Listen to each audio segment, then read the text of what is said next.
Good morning, Shuprabhat. Hello and welcome everyone. This is Alamin Rahman. You are watching The Way of Solution. আজ আমরা 14 December 2024 এর গুরুত্বপূর্ণ current affairs চর্চা করব, প্রথম থেকে শেষ পর্যন্ত দেখবে।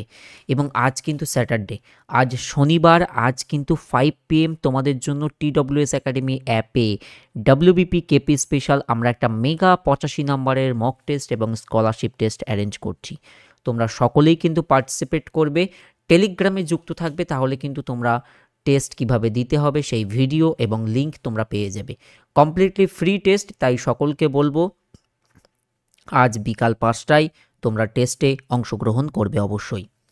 আজকের প্রথম প্রশ্ন, কোন রাজ্যের মুখ্যমন্ত্রী পেমা খান্ডু ইগলেস্ট বার্ড ফেস্টিভ্যালের 4র্থ সংস্করণের নতুন লোগো উন্মোচন করেছেন? তোমরা যদি এই চিফ মিনিস্টারের নাম দেখো তাহলে আইডেন্টিফাই করতে পারবে। অবভিয়াসলি রাইট অ্যান্সার হবে Arunachal Pradesh. The ইগলনেস্ট bird festival, যদি কখনো প্রশ্ন আসে এটা কোথায় হয় অ্যানুয়ালি, আনসার করে আসবে অরুণাচল প্রদেশ, আমাদের দ্রাঘিমার হিসাবে পূর্বতম রাজ্য। WBCS একবার এসেছিল প্রশ্নটি। অরুণাচল প্রদেশের চিফ মিনিস্টার পেমা খান্ডু তিনি নতুন লোগো উন্মোচন করেছেন এই 4th এডিশনের ইগলনেস্ট বার্ড ফেস্টিভ্যালের। জাতীয় শক্তি সংরক্ষণ দিবস বা ন্যাশনাল এনার্জি কনজারভেশন ডে ভারতে প্রতি বছর পালিত হয় 14th December. The national energy conservation day is celebrated on 14th December every year. প্রতি বছর 14ই ডিসেম্বর হচ্ছে আমাদের ন্যাশনাল এনার্জি মানে জাতীয় শক্তি সংরক্ষণ দিবস। অন স্ক্রিন একটা ছবি তোমরা দেখতে পাচ্ছ বা পোস্টার দেখতে পাচ্ছ, national energy conservation day 14 December. Important question, অনেকবার এসছে। কোন রাজ্য সরকার সম্প্রতি ইন্দিরা গান্ধী সুখ শিক্ষা যোজনা চালু করেছে? সঠিক উত্তর হবে হিমাচল প্রদেশ। বেসিক্যালি হিমাচল প্রদেশের চিফ মিনিস্টার সুখবিন্দর সিং সুকু সম্প্রতি লঞ্চ করে 6টা ওয়েলফেয়ার স্কিম, আর বিকজ তাদের সরকারের 2 ইয়ার কমপ্লিটেশন হচ্ছে, 2 বছর পূর্ণ হচ্ছে এই উপলক্ষে। এবং এর মধ্যেই CM also launched the Indira Gandhi সুখ শিক্ষা যোজনা। সঠিক উত্তর অপশান এ। এশিয়ান উন্নয়ন ব্যাংক বা এডিবি, অনেক সময় আসে এডিবির হেডকোয়ার্টার কোথায়, চটপট তোমরা কমেন্ট করো। এডিবি এশিয়ান উন্নয়ন ব্যাংক বলা হয় বা এশিয়ান ডেভেলপমেন্ট ব্যাংক বলা হয়, এর সদর দপ্তর কোথায় চটপট তোমরা কমেন্টে জানাও। এডিবি কোন দেশের অর্থনৈতিক প্রবৃদ্ধিকে সমর্থন করার জন্য $500 মিলিয়ন ঋণ অনুমোদন করেছে? সঠিক উত্তর Bharat, option A. Asian Development Bank or ADB has approved a $500 million loan to support India's economic growth, আমাদের যে অর্থনৈতিক প্রবৃদ্ধি সেটাকে আরও সাপোর্ট করার জন্য, through the development of environmentally sustainable infrastructure. সঠিক উত্তর হচ্ছে অপশান নাম্বার এ ভারত। আর এডিবির সদর দপ্তর জানা থাকলে কমেন্ট করো। এই প্রশ্নটায় 3-4 স্টার দিয়ে নাও। কাতারের পর কিন্তু আর একটা বলছে 2034 সালের 2034 পুরুষ ফুটবল বিশ্বকাপ আয়োজিত হবে নিম্নের কথায়। যেমন এবছরের ক্রিকেট ওয়ার্ল্ড কাপ কোথায় হয়েছিল, আইসিসি মেন্স টি20 ওয়ার্ল্ড কাপ ক্লার্কশিপে এসেছিল, তেমনি ফিউচার এক্সামের জন্য মুখস্থ করো Saudi Arab is the right answer.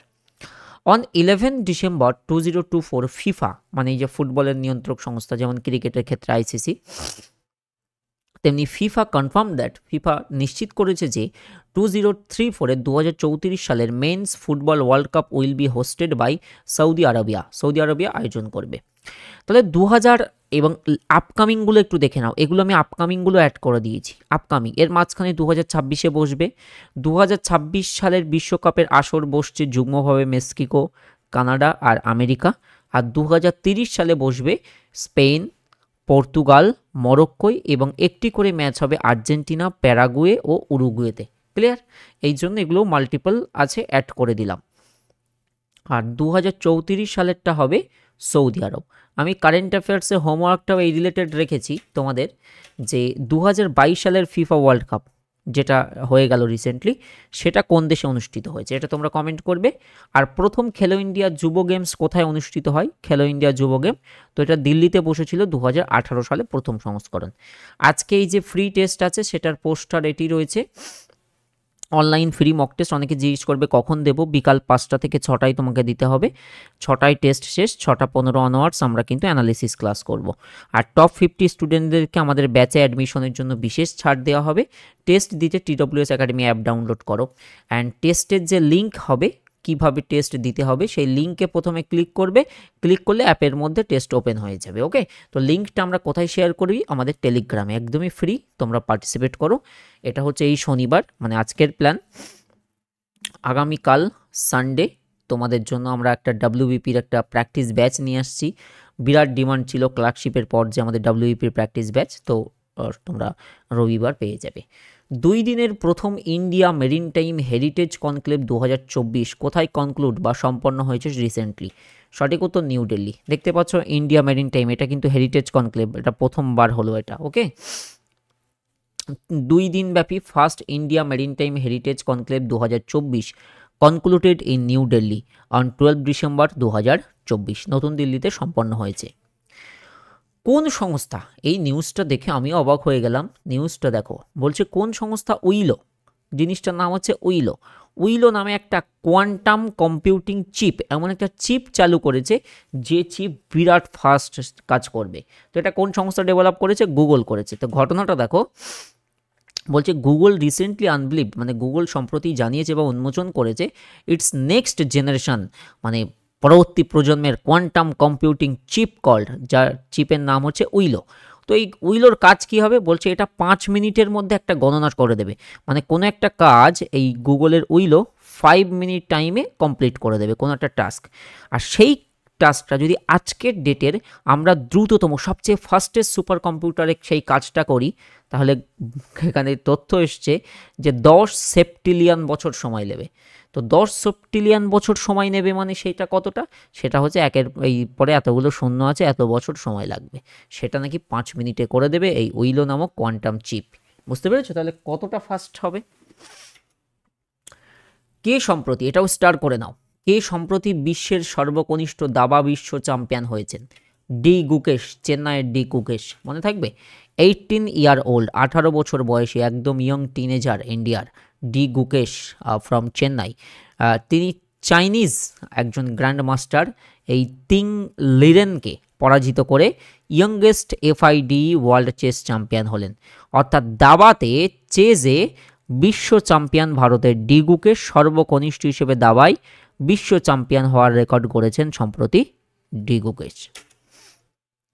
নিম্নের কোথায় সম্প্রতি 10তম বিশ্ব আয়ুর্বেদ কংগ্রেস অর্থাৎ ওয়ার্ল্ড আয়ুর্বেদ কংগ্রেস WAC এবং আরোগ্য এক্সপো উদ্বোধন হয়েছে? সঠিক উত্তর Dehradun. Right answer option B. 10th world Ayurveda congress and Arogya expo was inaugurated in Dehradun.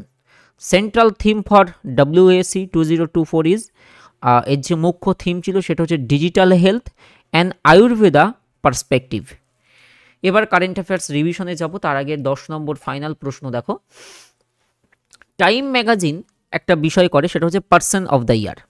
তো টাইম ম্যাগাজিন নিম্নের কাকে 2024 সালের জন্য বর্ষসেরা ব্যক্তি হিসেবে মনোনীত করেছে? একটা সময় টেইলর সুইফট হয়েছেন, ইলন মাস্ক হয়েছেন, তো নাও টাইম ফর ডোনাল্ড ট্রাম্প।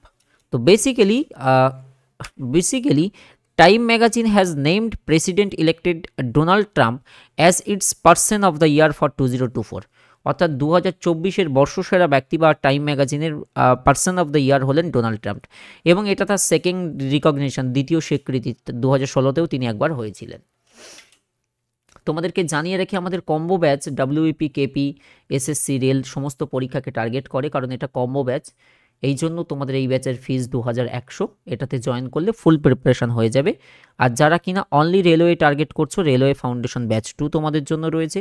ক্লার্কশিপের যদি বাংলা এবং ইংরাজি ডেসক্রিপটিভ করতে চাও, ইংরাজি এবং বাংলা ডেসক্রিপটিভ, তাহলে কিন্তু আমাদের প্রয়াস ব্যাচ তোমার জন্য হেল্পফুল হবে।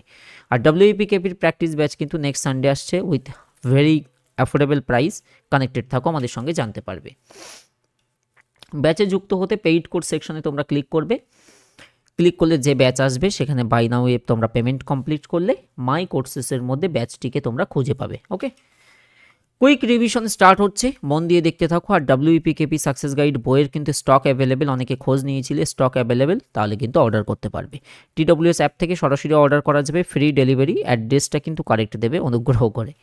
চলো, নিম্নের কে সম্প্রতি জ্ঞান সম্রাজ্ঞী লতা মঙ্গেশকর পুরস্কারে সম্মানিত হলেন? সঠিক উত্তর সুরেশ ওয়াদাকার। আর লতা মঙ্গেশকর থেকে একটা প্রশ্ন খুব আসে যে তিনি কোন সালে ভারতরত্ন পেয়েছিলেন? 2001 সালে।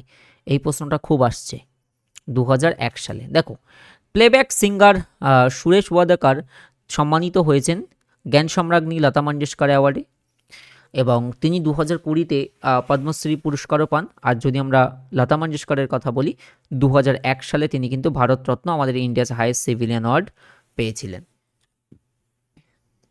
সম্প্রতি প্রয়াত আন্দ্রেয়াস ব্রাহমে, তিনি কোন খেলার, তিনি ছিলেন একজন প্রখ্যাত ফুটবলার। বিশেষ করে আন্তর্জাতিক পর্যায়ে যদি আমরা দেখি, 1990-এর ফিফা বিশ্বকাপ ফাইনালে আর্জেন্টিনার বিপক্ষে 85তম মিনিটের যে পেনাল্টি কিক ছিল, সেটা থেকে জার্মানির হয়ে গোল করার জন্য সবচেয়ে বেশি তিনি ফেমাস। আর তিনি 1990-এর বিশ্বকাপ জিততে অবভিয়াসলি হেল্প করেছিলেন, এই জন্য তিনি পরিচিত একজন ফুটবলার। নিম্নের কোন অভিনেতা সম্প্রতি মহারাষ্ট্র ভূষণ পুরস্কার 2023-এ সম্মানিত হয়েছেন? সঠিক উত্তর হবে Ashok Saraf. Famous actor Ashok Saraf has been হার্নড with the Maharashtra Bhushan award 2023। Option number C correct answer. কোন রাজ্যের প্রথম রেলওয়ে স্টেশনের ভিত্তিপ্রস্তর স্থাপন করলেন আমাদের prime minister Shri Narendra Modi recently? সিকিমে কিন্তু রেলওয়ে কানেক্টিভিটি ছিল না, মনে রেখে দেবে। Prime minister Narendra Modi laid the foundation stone for Sikkim's first railway station at Rangpo. দেশের মধ্যে একমাত্র সিকিম রাজ্যে রেল যোগাযোগ ব্যবস্থা ছিল না। প্রধানমন্ত্রী নরেন্দ্র মোদীর হাত ধরে অবশেষে 49 বছরের অপেক্ষার অবসান ঘটল। পূর্ব সিকিমের রংপোয় প্রথম রেল স্টেশনের শিলান্যাস করেছেন তিনি, এবং এলাকার নামে স্টেশনের নামকরণ করা হয় রংপো রেলওয়ে স্টেশন। ভারতের বৃহত্তম প্রতিরক্ষা সরঞ্জাম প্রদর্শনী ডিফেন্স এক্সপো কোথায় আয়োজিত হয়েছে? পুনে। অনেক সময় আসে পুনে শহর কোন নদীর তীরে অবস্থিত, মনে রেখে দেবে পুনে আছে মুলামুঠা নদীর তীরে। তাহলে পুনে কোন নদীর তীরে? মুলামুঠা নদীর তীরে। India's largest defence equipment exhibition একটা শো, যার নাম হচ্ছে ডিফেন্স এক্সপো। এটা আমাদের industries department of Maharashtra government এটা আয়োজন করে পুনেতে। সম্প্রতি ভারত ও কোন দেশের যৌথ সামরিক মহড়া ডেজার্ট সাইক্লোন সম্পন্ন হয়েছে? সঠিক উত্তর UAE. Indian UAE joint military exercise desert cyclone, এটা রাজস্থানে হয়েছে জানুয়ারিতে, আর ইউএই রাজধানী হয়ে যাবে আবুধাবি। ষোড়শ অর্থ কমিশন, দেখো ফার্স্ট অর্থ কমিশন 1951 আমরা সবাই জানি। অর্থ কমিশন আমাদের কত সংখ্যক অনুচ্ছেদে আছে? 280। রাষ্ট্রপতি প্রতি 5 বছর অন্তর অর্থ কমিশন গঠন করেন, consist of 1 chairman and 4 others member. তাই বর্তমানে ষোড়শ অর্থ কমিশন আমরা দেখব 16th ফাইন্যান্স কমিশন। সেই ষোড়শ অর্থ কমিশনের চেয়ারম্যান হিসেবে নিযুক্ত করা হয়েছে কাকে? অরবিন্দ পানগাড়িয়া, মনে রেখে দেবে। তাহলে ষোড়শ অর্থ কমিশন গঠিত, প্রধান হিসেবে নিযুক্ত করা হয়েছে অরবিন্দ পানগাড়িয়াকে। এর আগে তিনি নীতি আয়োগের ভাইস চেয়ারম্যানের দায়িত্ব পালন করেছেন। বর্তমান নীতি আয়োগের ভাইস চেয়ারম্যান হলেন সুমন বেরি, আর বিভিআর সুব্রহ্মণ্যম হলেন সিইও। প্রতি বছর কোন তারিখে বিশ্ব ব্রেইল দিবস? বিশেষ করে দৃষ্টি প্রতিবন্ধীদের একটা পড়াশোনার বিশেষ মাধ্যম হচ্ছে ব্রেইল। তো লুইস ব্রেইলের জন্মদিন উপলক্ষে প্রতি বছর 4 জানুয়ারি হচ্ছে ওয়ার্ল্ড ব্রেইল ডে, এই যে স্পর্শ শিখন পদ্ধতিতে স্টাডি হয়। নিম্নের কে 53তম দাদাসাহেব ফালকে পুরস্কার সম্মানে ভূষিত হয়েছেন? অলরেডি ওয়াহিদা রহমান। অ্যান্ড যদি লেটেস্ট কোশ্চেন জিজ্ঞেস করি, 54তম দাদাসাহেব ফালকে পুরস্কারের প্রাপক, এটাই লাস্ট কোশ্চেন, এবং হোপফুলি যারা শেষ পর্যন্ত দেখেছো কমেন্ট করো, এটা পারা উচিত সবার। লেটেস্ট দাদাসাহেব ফালকে পুরস্কার কে পেয়েছেন বলো? 1969-এ প্রথম দাদাসাহেব ফালকে পুরস্কার দেওয়া হয় স্ট্র্যাটেজিকে, আর প্রথম দাদাসাহেব ফালকে পুরস্কার প্রাপক কে ছিলেন? দেবিকা রানী। ওকে, তাহলে 54তম কে, এটা তোমরা কমেন্টে কিন্তু অবশ্যই অ্যান্সারটা জানাবে। ভালো থেকো সবাই। আজকে কিন্তু 5 PM বি রেডি মক টেস্টের জন্য, আমিও এক্সাইটেড। ভালো করে টেস্টটা দেবে, হ্যাঁ। আর 6টায় টেস্ট শেষ করবে, 6:15 আমরা রেজাল্ট আউট করব এবং অ্যানালিসিস ক্লাসের দিকে এগোবো ধাপে ধাপে। চলো টাটা।